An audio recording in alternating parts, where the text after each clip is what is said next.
What's up? It's Tom. We are still kind of coming down from the high of this Carlos Correa signing, but we have a bunch of other transactions that are going on as well.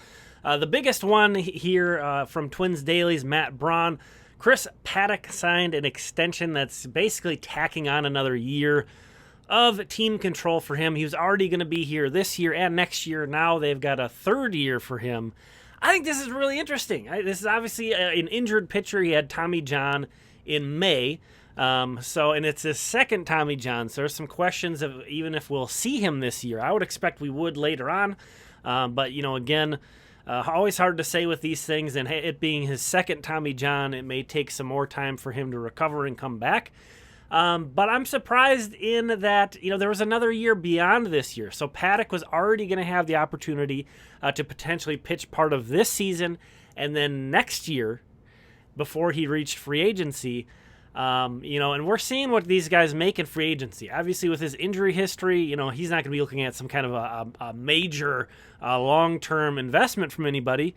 But I think, he's potentially turning down some good money. Let's take a look at the figures of this extension from John Heyman. You can see here Paddack's going to get $2.5 million the next 2 seasons, and then $7.5 million the year after that, with $2.5 million in incentives there. I love the pending physical thing. That was obviously the line of the week, but when it's a guy who is literally injured, like what are they looking at? So I would love it if the team doctors were like, I got bad news, guys. This guy's hurt. Just as a joke. Obviously, what else? Yeah, I don't know. There's always something else they could uncover, but I just think that's funny when it's a guy already injured. He has to pass a physical to get his deal done. But anyway, like I said, let's just say, Paddack comes back, he's healthy. I would imagine he would get more than $7.5 million probably on the free agent market, or at least if I'm him and I'm thinking about upside, if I'm his agent thinking about potential earnings. With how difficult it is to find pitching, with how difficult it is to develop starting pitching, it seems to be challenging to get those guys to come to Minnesota. I love this deal for the Twins. And then, on Paddack, I'm not saying Paddack is a fool for taking this. Gives him some certainty, some security, that's for sure. Now he knows he's making this money. He has some questions for sure. Coming off a second Tommy John, I'm sure he's a little uneasy about his future. But I think this is a really big positive for the Twins organization that this guy, number one, seems to trust that they are going to handle his rehab and everything correctly. And number two, kind of is open to sticking around. That he thinks that he can further build his free agent stock with another full season here instead of, let me get healthy this year, let me have my full season to show next year, and then let me get to the free agent market. I think it's a good sign. I think it's a show that he trusts this staff, that he likes it with the Twins, and I think that's nice. And you never know, especially with the guy who was traded. Anybody that signs here, usually they're going to have other options. They chose to come here. Chris Paddack was just traded here. So it's kind of a thing where you wonder how much a guy likes it or not. I think it's a good sign. The other big item that came out of all of these arbitration deals, arbitration's a weird thing. A lot of people have a hard time trying to understand it. I don't blame you. If you don't follow this stuff really closely, it can seem weird.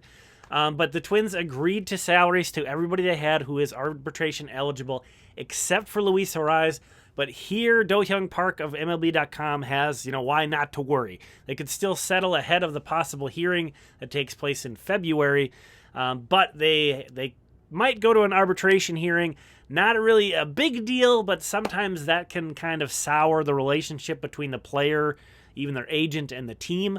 Because basically it goes to a hearing where the team's job is kind of to present a case of why the player isn't worth as much as he's asking for, isn't as good as he's asking for, essentially. So that can, at the end of the day, pay the guy and, nothing's going to be a problem. But that can kind of cause some friction between a player and a team. So we'll keep an eye on that. Luis Arraez has obviously been in trade rumors of late as well. And like, what are we talking about here? MLB trade rumors had Arraez projected as probably around $5 million for his number. It's not like he's asking for 10. We don't know. They haven't exchanged figures yet. I want to be clear on that, so we don't know. But I want to throw this out here. I think this was one Mark Feinstein at MLB.com. There were other players who didn't agree with their teams, of course, and the biggest spread of the reported ones that we know between what the team is probably filing and what the player is probably filing is $2.5 million. They actually are. It is. That's not. There's nothing open in the air about that. That's concrete. The biggest spread is $2.5 million between what the player has asked for and what the team has asked for. So it's not like there's this huge gap probably between the Twins and Arraez. So keep that in mind. It just means that they haven't come to an agreement yet. Luis Arraez is going to be a Twin. Luis Arraez has 3 more years of team control, including this upcoming season. So we'll see what happens. Maybe he gets traded. Maybe he gets extended. We don't know.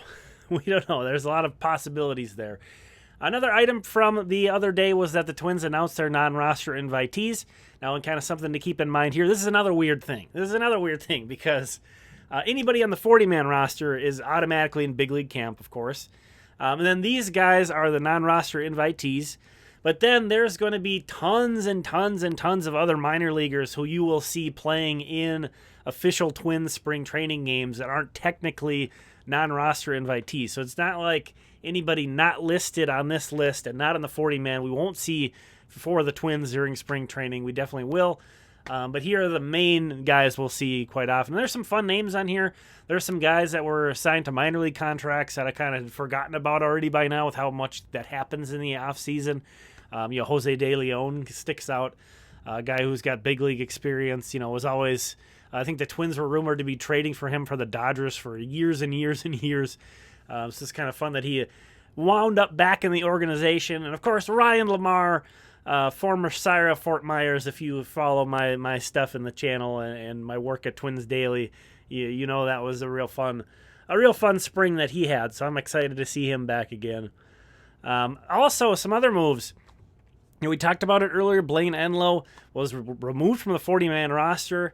Luckily, he cleared waivers and is staying in the organization. No other team claimed him. I think that is a big win for the Twins.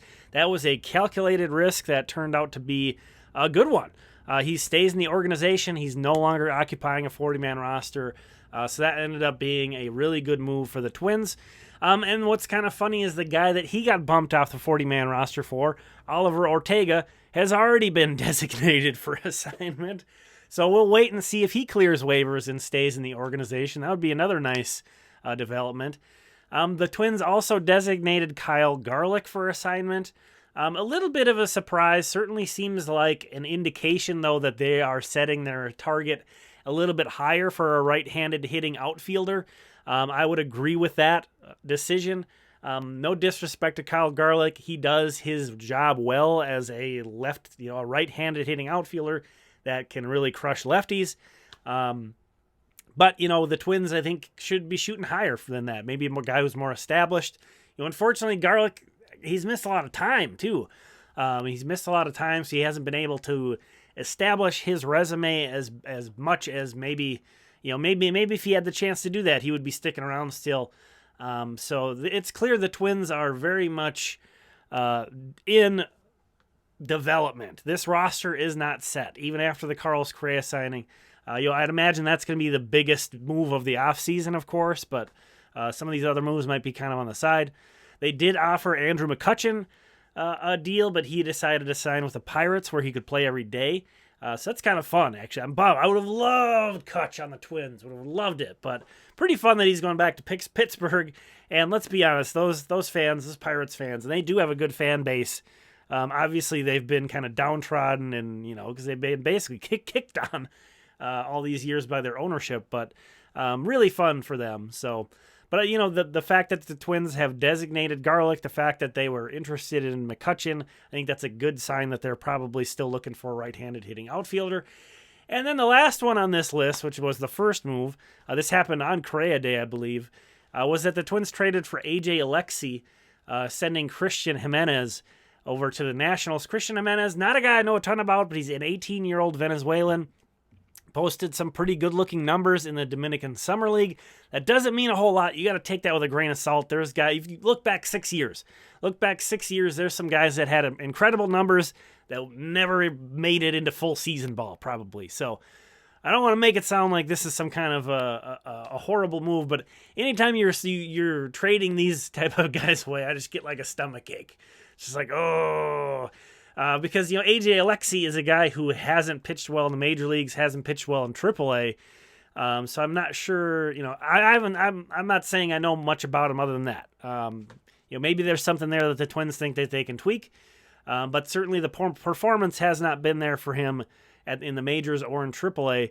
And you're sending away, a complete wild card. Again, Christian Jimenez, maybe he never even gets out of A-ball. But I don't know. I'm not even sure if A.J. Alexy seems all that worthy of a 40-man roster spot, to be honest. But he's on the 40-man roster. Maybe he doesn't even last the offseason on the 40-man. If the Twins make some other moves, maybe they try to designate him, get him through waivers. I don't know. But I'm sure it's nothing to be concerned about. Again, I just get a little bit of a stomach ache when these guys are traded away because you got Luis Hill of the Yankees, Prelander Baroa of the Giants, and Huascar Ynoa of the Braves. Those three guys were all former Twins prospects that were signed internationally, traded away when they were 18, 19 years old or whatever. And now they're looking like pretty interesting guys.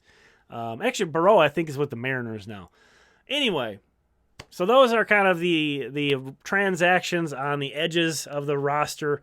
Went over those. Let me know what you think about all that. Thank you so much for watching. Thank you to all the channel members. Here are the premium members. We'll talk again soon.